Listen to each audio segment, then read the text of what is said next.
Well, hello there, YouTube. Mr. Gibson Guy here with a new video for you. Thanks for tuning into the channel. I hope that you will find this enjoyable and informative on some information about. Here we are at Sportster Central. I don't know how long it's going to last, but I have been doing a good amount of cruising on the internet, researching videos on the Harley Davidson Sportster, and I found some interesting information on it. But what surprised me is that there is a whole bunch of information on the Sportster and the development of the Sportster and the history of the Sportster, which is not really correct. I'm not saying this is the source, but a number of years back I bought this book. It's an actual book, and it is, where is he signing here? The author. You know, it's a funny thing, the guy who wrote this book, and he doesn't put his name anywhere in it. You have to look it up. I just don't say it in here. Come on. He gets all his thanks to everybody else, but he doesn't put his name in it. On the side. Alright. His name is Gridler. And this is the old cover for his book. There's a newer version of it. And it's the Harley Davidson Sportster. And you can see there's a 1958 Sportster right on the cover. And on the back, look at that picture. This is a 1957, the original year of the Sportster, the very first one. Beautiful pictures in this book and all the information. I'm not going to do a lesson going out of the book for you. I'm just using that as my background. And I think the problem with the Sportster is that it's been around for so long now. It has such a long run, and supposedly it's done, or it's officially done for the moment, at least right now in 2022, and this is 2025, so the good old Sportster is officially dead. But I don't know about that. That's probably a subject of another video. But as far as the Sportster goes, I think that the problem that people are having is that the history goes back so far that it's kind of inaccessible to people, because so many people that are making videos about Sportsters or watching videos about Sportsters weren't around, obviously, when the Sportster first appeared, but weren't around for the first 30 or 40 years of the Sportster. And there's a lot of ancient history to people that are this young. And it bothered me, because I wanted people to really get the real understanding of the truth. You know, the story about the girl's bike, and about Harley Davidson beating Indian in it bids for a World War II motorcycle, and all these different things that are related to the Sportster story. But I want to go back to looking at the origins of the Sportster, how it came into being. And I want to show you this because I have it on my computer right now. Before it goes away. Here we go. This is what was the predecessor to the Sportster. It's kind of where the design originated. The first company that came out with a Sportster. And this was a motorcycle by Philip Vincent called the Vincent Black Shadow. And if you look at it carefully, you see it's got an air-cooled, this is a 50-degree V-twin, not a 45-degree V-twin, and it's 998 cc's instead of 883. But basically, this was the British bike that preceded the Sportster. The Sportster is kind of like Harley Davidson's take on the Vincent Black Shadow. And we're going to look at, I want you to take a look at that so you can see, when you see a Sportster, you can almost see the Black Shadow in it. And, you know, I know the Black Shadow fans, oh, it's not a Harley Davidson, it's a Vincent. Well, we can deride Harley Davidson over Vincent, but Harley Davidson has made it this far, and the Vincent disappeared in 1955, even though they had the hottest bike that was going. But this is part of the story about how Harley became one of the first super bikes, maybe the first super bike if you don't count the Vincent, because it didn't last long. But let me go on with the story here. There's this talk about the development of the bike that eventually became the Sportster, and it starts before the U.S. enters World War II with the War Department coming up with their specifications for what they want to make a big order of motorcycles to help motorize the U.S. military in the war in Europe and then later in the Pacific. Not as much in the Pacific, mostly in Europe, because that's where there would be roads you could get around. But the story goes that the Army came up with these requirements, and they presented them to Indian, and they presented them to Harley Davidson, and Indian looked at what the Army had told them they want. These are the design specifications we want. This engine, this displacement, this ability, this amount of speed, the ability to carry so much, and these, various, they try to make their recommendations for what they want in a motorcycle. And these are not motorcycle people. So the people in Springfield at Indian, they took the specifications and said, all right, well, we'll build them the motorcycle that they say they want. But over in Milwaukee, at Harley Davidson, they got their copy of the specifications and they presented it to their engineers, and their engineers said, these idiots at the War Department don't know anything about motorcycles. The specifications they're giving for this motorcycle is a complete dog. We will never build this motorcycle. And the higher-ups, the families, said, no, this is a huge contract we've got to get. We're going to have to build a motorcycle. And they had arguments back and forth, and then the engineers pretty much won the battle, and they got to design what the Army really wanted, but they didn't know. So they designed, what was it, the W, and then the WD, WL, WR, eventually developing into the KR series Harley-Davidsons. And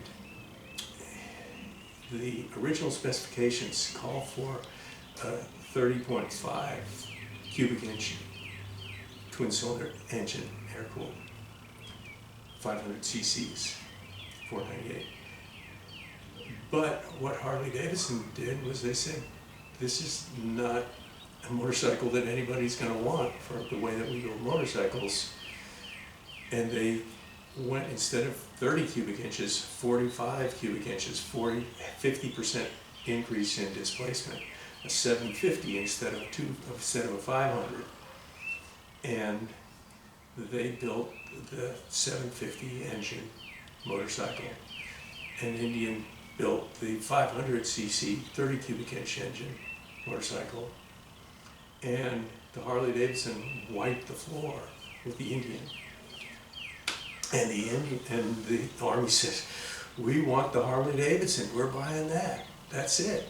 And somebody from Indian obviously was going to go up and say, they didn't follow the design specifications. They didn't, but we like their motorcycle. And that was what happened. that gave Harley Davidson a huge leg up in the motorcycle industry with this huge order from the Army for World War II motorcycles. And on top of that, it put thousands and thousands and thousands and thousands of American troops on Harley Davidson motorcycles in the line of duty when they went around and used all those motorcycles for all those different applications they had for them, mostly courier and getting messages back and forth to people, sometimes across enemy lines. But so all these guys learned how to ride a Harley when they went to war in World War II. And they didn't with Indian. And Indian managed to sell a few bikes and survive through the war. They had some other things they did to keep going, consolation prizes, but they never really succeeded. And that's a story for another day. But that development from that competition and Harley Davidson winning is what really put Harley on the map and in the direction of building the Sportster, which was the final result of this. And that's, I'll abbreviate the story because it's very long. But after the war, the world had to go back to a civilian economy and have transportation again, and all civilian cars, motorcycles, anything like that, all of that production stopped before the war. And so then when the war ended, 4 or 5 or 6, depending on where you live, years later, there was tremendous consumer demand to replace people's old vehicles, and motorcycles were very much a vehicle at the time. They were very commonly used. They were rivaling the cars and may very well have exceeded cars, and we may have gone more to a motorcycle transportation world had it not been for Henry Ford and his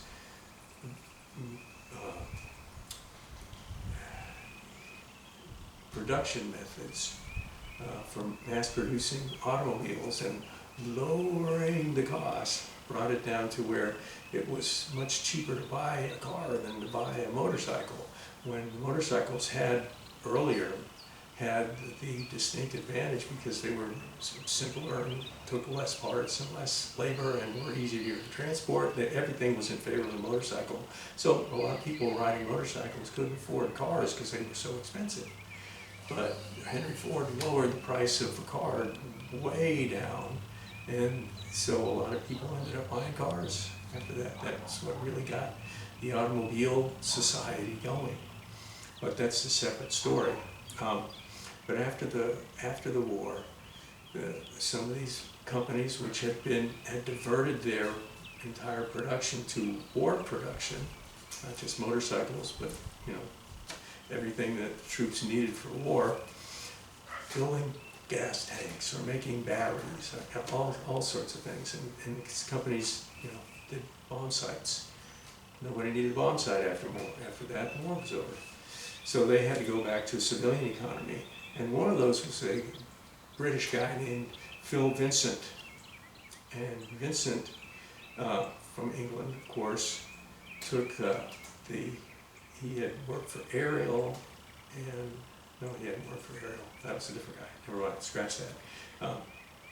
Phil Vincent took the Vincent Rapide and developed into more of a racy style bike, which was the Vincent Black Shadow, and then more racer, the Black Lightning. They even had one they called Gunga Din, which was a test model for their race bikes. But that they only made one of. But those bikes were very noticeable bikes because in 1948, which is just 3 years after the war ended, 1948, a properly tuned Black Shadow would hit 150 miles an hour in street trim. That's a regular street bike was going 150.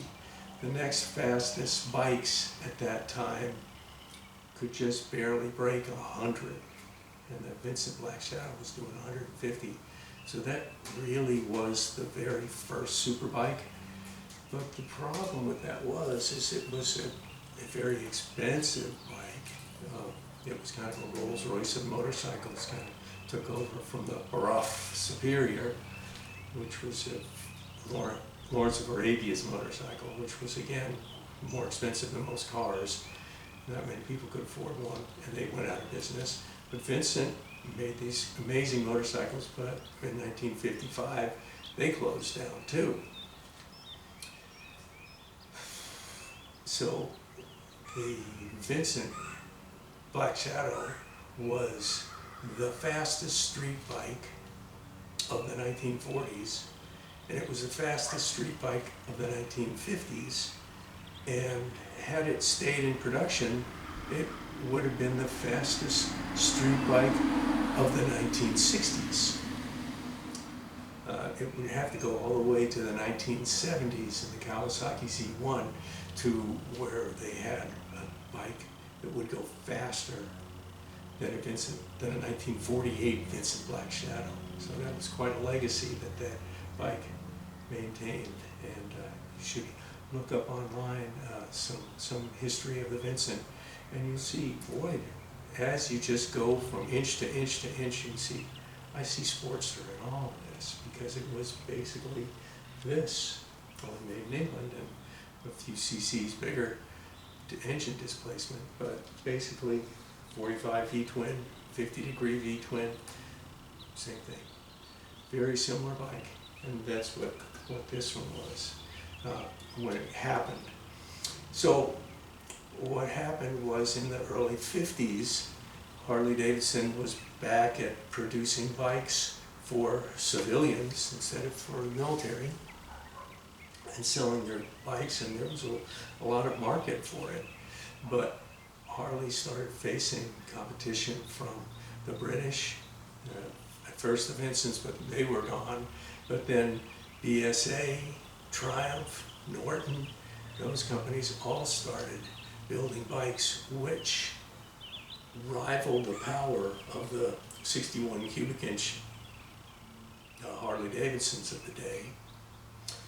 But they were 200 or 300 pounds lighter, with just about the same power. So BSAs and Triumphs and Nortons started pushing the Harley Davidsons around. Harley had continued their side valve KR bikes for both racing and for selling to the public as a smaller Harley Davidson that was still a regular full-size motorcycle, but that was less expensive, had a shorter wheelbase, didn't carry quite as much, but it cost a lot less and it was very simple to work on.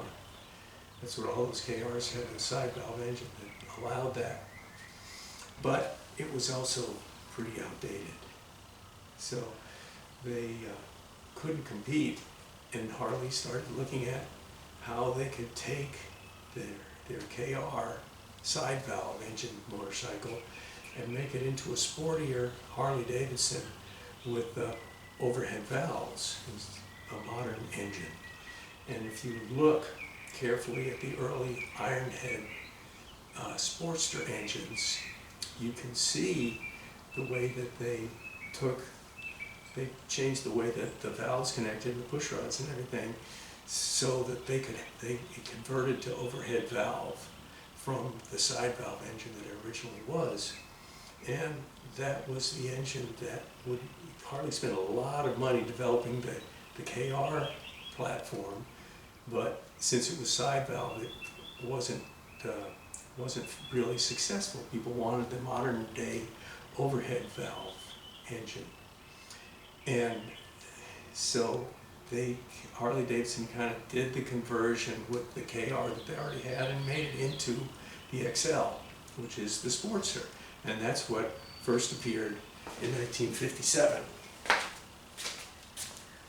And I showed you one. I'll show you this picture again. So we're now on Sportsters. Here is the 57 Sportster from one side. And what is it, page 16? Yep. if I can get the book to flatten out enough so you can see this. This is the Sportster from the pipe side here.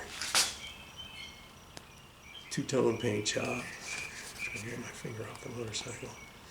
All right, that, and to me, wow, what a motorcycle that is.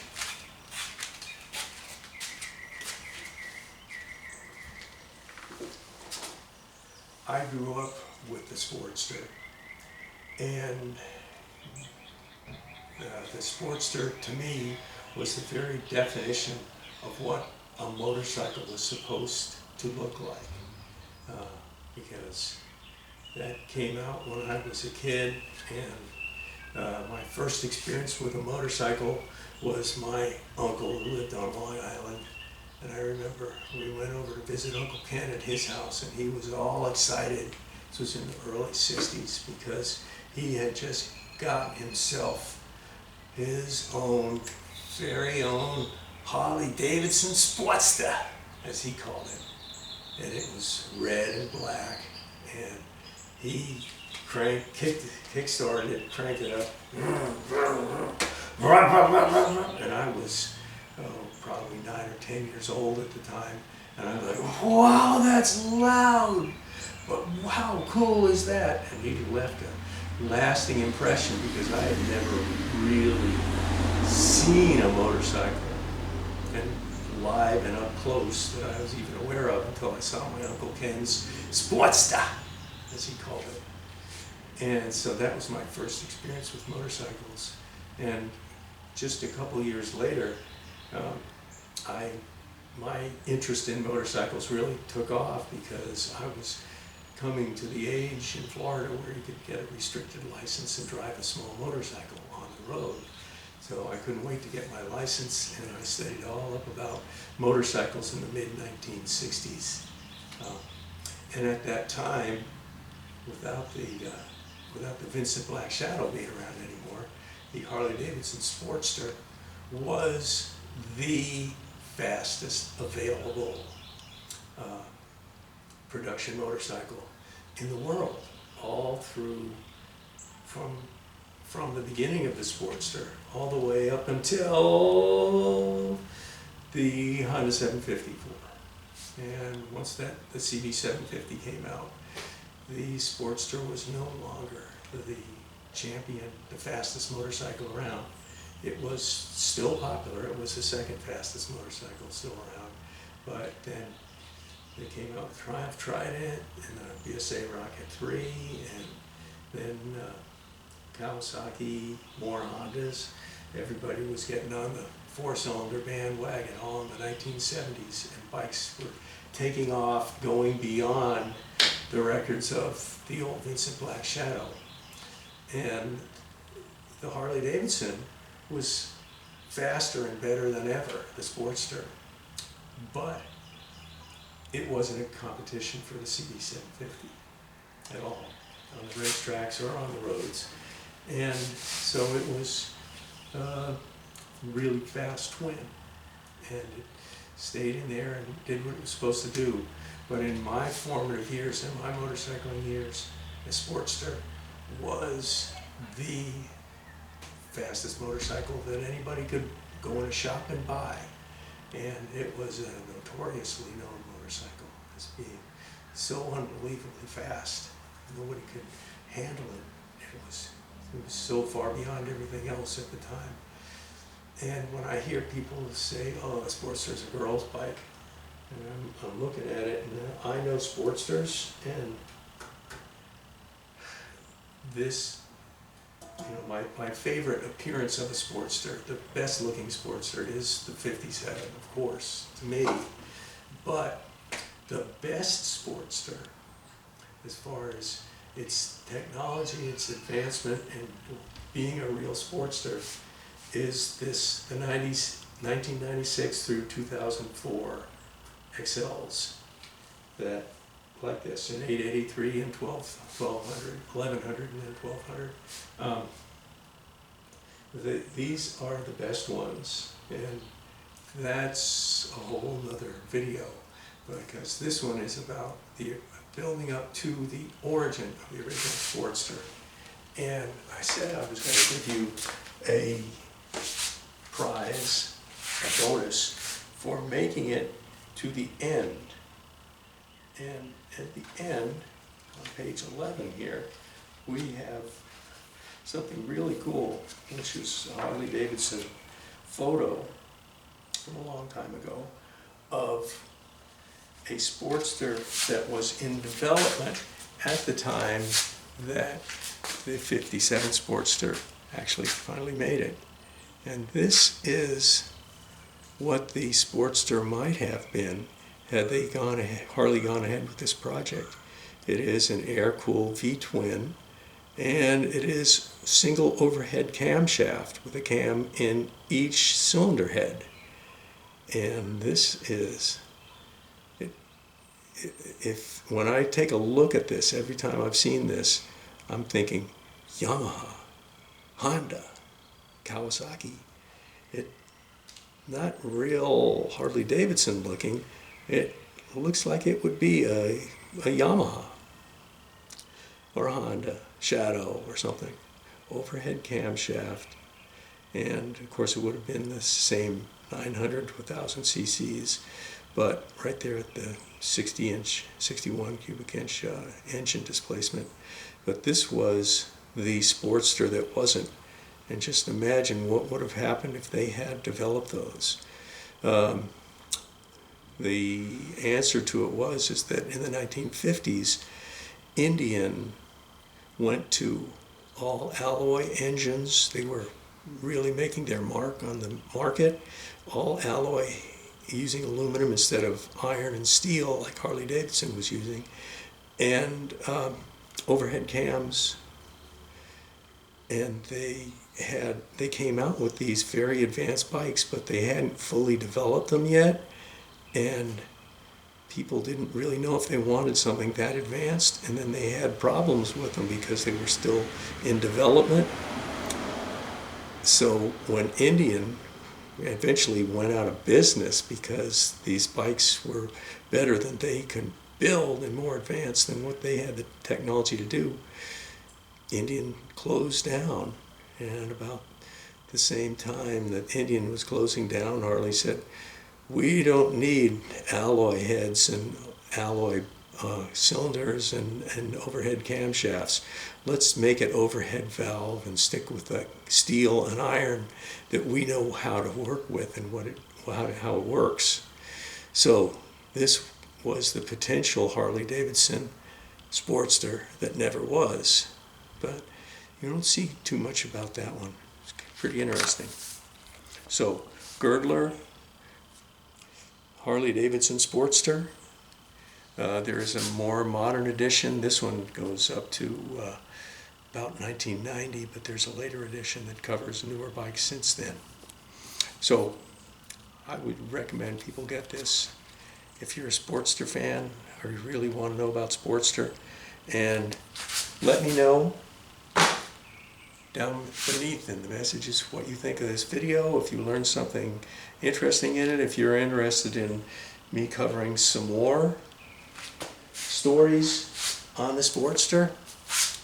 I'll tell you, I'm already thinking about one, and that is the history of the girls' bike and exposing the reality of that story and why people wrongly or rightly refer to the Sportster as a girl's bike. It is a girl's bike, the girl owns it, but be watching for that one. And meanwhile, thanks for stopping by the channel, and I will see you on the next one.